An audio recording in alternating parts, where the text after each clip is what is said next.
প্ৰায় ৮০-৯০ লাখ টকা মূল্যৰ সামগ্ৰী কঢ়িয়াই অনা সোণাপুৰৰ পৰা যিখন ট্ৰাক চুৰি হৈছিল সেই চুৰি ট্ৰাকৰ এতিয়া নতুন নতুন তথ্য পোহৰলৈ আহি আছে। কালি আমি দৰ্শকসকলক দেখুৱাইছিলোঁ যে ক'ত সোণাপুৰৰ পৰা অহা ট্ৰাকখন বা বেহাৰবাৰীৰ পৰা অহা ট্ৰাকখন যিখন শিলচৰলৈ যাবলগীয়া আছিল, শিলচৰলৈ নগৈ শিৱসাগৰলৈ আহিছিল। ৮০-৯০ লাখ টকাৰ তাত সামগ্ৰী আনিছিল। তাত টিনপাত আহিছিল, ঘিউ আহিছিল, গৰু ঘিউ আহিছিল, সমান্তৰালভাৱে তাত চাহপাত আহিছিল, এনেধৰণৰ বিভিন্ন সামগ্ৰী আহিছিল। কিন্তু তাত মূলতঃ প্ৰায় 16.5 টন টিনপাত আহিছিল। আৰু সেই টিনপাত কঢ়িয়াই অনা বা সেই সামগ্ৰীখিনি কঢ়িয়াই অনা গাড়ীখন ৰৈছিলহি চাৰিঙৰ এটা স্থানত। সেই স্থানটোত আমি উপস্থিত আছোঁ। ইতিমধ্যে আমি দেখুৱাইছিলোঁ উদীপ্ত গগৈৰ মেচাৰ্ছ TG ষ্টিল হাউচ নামৰ যিটো ষ্টিল হাউচ, সেই ষ্টিল হাউচত গাড়ীখন ৰৈছিলহি। আৰু মাষ্টাৰ মাইণ্ড ইতিমধ্যে আৰক্ষীয়ে চিনাক্ত কৰিছে। এই গোটেই ঘটনাটোৰ মূল মাষ্টাৰ মাইণ্ড হৈছে তিনিজন। প্ৰথমজন হৈছে উদীপ্ত গগৈ, যিজন এই যিটো মেচাৰ্ছ TG ষ্টিল হাউচ, এই TG ষ্টিল হাউচটোৰ স্বত্বাধিকাৰী।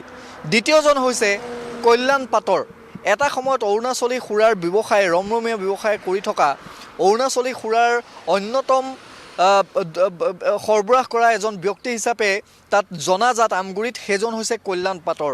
আৰু তৃতীয়জন হৈছে দীপেন ডেকা, যিজন দীপেন ডেকাৰ ঘৰলৈ এই মেচাৰ্ছ TG ষ্টিল হাউচৰ পৰা ট্ৰাকখন গুচি গৈছিল।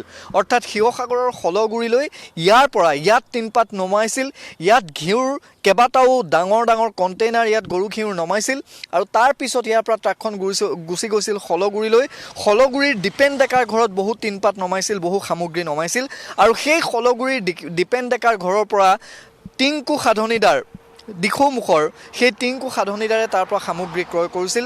সেই চুৰি সামগ্ৰীখিনি দিখৌমুখৰ বিভিন্ন ব্যক্তিৰ ঘৰত তেওঁ তাত দিয়াৰ কথা আছিল।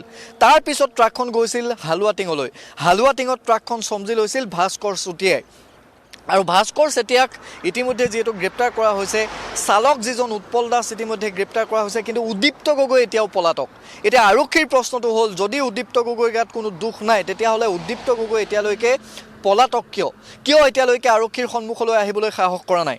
সমান্তৰালভাৱে এই যিটো মেচাৰ্ছ TG ষ্টিল হাউচ, এই TG ষ্টিল হাউচত কেৱল সোণাপুৰৰ সেই ট্ৰাকখনেই নহয়, বিভিন্ন ট্ৰাকত ৰাতি ইয়াত অবৈধ কাম কাজ চলে। এক প্ৰকাৰ অবৈধ কাম কাজৰ এয়া অভিকেন্দ্ৰ। মই পুনৰ দেখুৱাইছোঁ, ফটো সাংবাদিক সৌৰভে দেখুৱাব যে এই যিটো ঘৰ, এই মেচাৰ্ছ TG ষ্টিল হাউচতে এই অবৈধ কাম কাজ চলে। বিভিন্ন ট্ৰাকৰ পৰা ইয়াত সামগ্ৰী ইয়াত নমোৱা হয় আৰু তাৰ পৰা তেওঁলোকে চোৰাংকৈ ইয়াৰ পৰা বিক্ৰী কৰে। কোন কোন জড়িত হৈ আছে এই গোটেই ঘটনাটোত? আমাৰ হাতত যিমান দূৰ তথ্য আছে, বিশ্বৰঞ্জন দে এজন ব্যক্তি হালুৱাটিঙৰ, সেই বিশ্বৰঞ্জন দেৰ ঘৰত এই হালুৱাটিঙৰ পৰা গৈ য'ত ভাস্কৰ চেতিয়াই গাড়ীখন চমজি লৈছিল, হালুৱাটিঙৰ বিশ্বৰঞ্জন দেৰ ঘৰত সেই গাড়ীখন ৰৈছিল ট্ৰাকখন।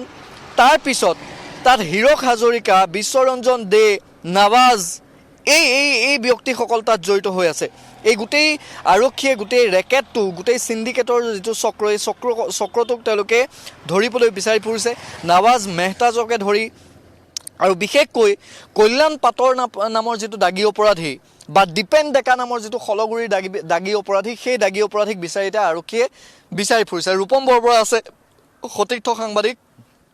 এই গোটেই প্ৰক্ৰিয়াটো আৰক্ষীয়ে, যিহেতু আপুনি আৰক্ষীৰ সৈতে যোগাযোগত আছে, আমগুৰি আৰক্ষী থানাৰ ভাৰপ্ৰাপ্ত আৰক্ষী বিষয়াগৰাকীয়ে TG ষ্টিল হাউচৰ যিহেতু মেনেজাৰগৰাকীক ইতিমধ্যে গ্ৰেপ্তাৰ কৰিছে, ঘিৰ কেইবাটাও কণ্টেইনাৰ পাইছে।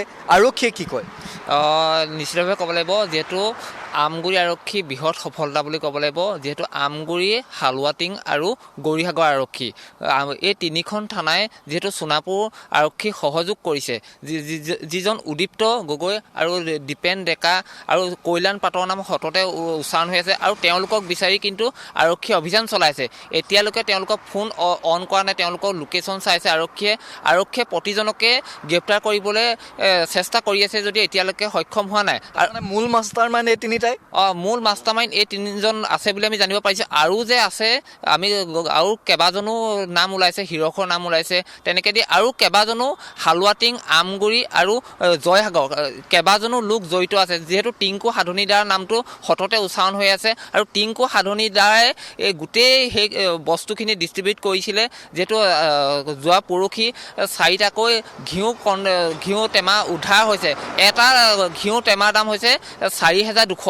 তেনেকৈ চাবলৈ গ'লে ঘিউতে আপুনি যদি চাই 60,000 ওপৰত ঘিউ আছে, যিহেতু প্ৰায় 1 কোটি টকা। যিহেতু আমি কালি আমগুৰি আৰক্ষী থানা ভাৰপ্ৰাপ্ত আৰক্ষী বিষয়াগৰাকীৰ লগত যোগাযোগ কৰিছিলোঁ, প্ৰায় 1 কোটি টকা মূল্য সামগ্ৰী আছিলে। এতিয়া কথাটো হৈছে যে হালোৱা টিঙৰ যিজন বিশ্বৰঞ্জন দে, যাৰ ঘৰত হালোৱা টিঙৰ সেই ট্ৰাকখন গৈ ৰৈছিলগৈ, এই বিশ্বৰঞ্জন দেক আৰক্ষীয়ে এতিয়ালৈকে বিচাৰি পাইছেনে নাই? এতিয়ালৈকে কিন্তু বিশ্বৰঞ্জন দেক বিচাৰি পোৱা নাই। তেওঁ বিচাৰি অভিযান চলাই আছে। হালোৱা টিং আৰক্ষী আৰু আমগুৰি আৰক্ষীয়ে প্ৰতিদিনে বিচাৰি গৈছে বুলি আমি জানিব পাৰিছোঁ, কিন্তু এতিয়ালৈকে সক্ষম হোৱা নাই তেওঁক গ্ৰেপ্তাৰ কৰিবলৈ।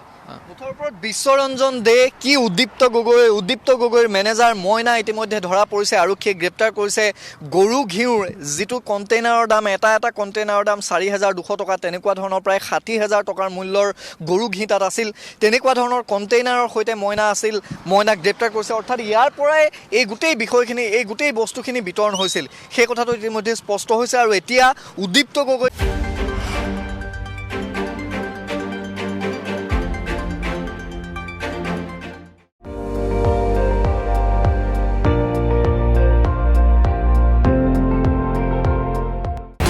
আপুনি চাই আছে ND24, সৰ্বশ্ৰেষ্ঠ নহয় সৰ্বোত্তমৰ দৌৰত।